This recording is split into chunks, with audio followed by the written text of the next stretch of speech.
হ্যাঁ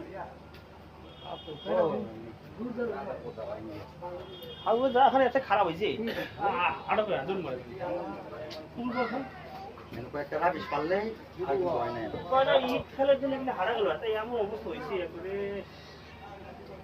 দুন মারে এখন কাটা কাটা দুন মারে সাত নাগাদ থাকা পারি বলেন তো আটক করে দুন মারে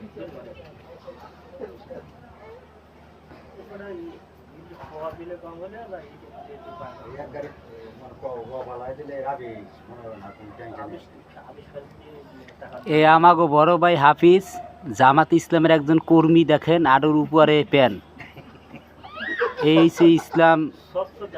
সমাজ কি বলবো ভাই বিপদে আছি কাপড় সর যদি কেউ কাপড় টাপড় থায় ছায়া ব্লাউজ দিয়ে যাইয়েন আমার এই জায়গায় যোগাযোগ করলেই ছায়া ব্লাউজ দিলে আমি তাকে পৌঁছেই দেবো নিজ দায়িত্বে।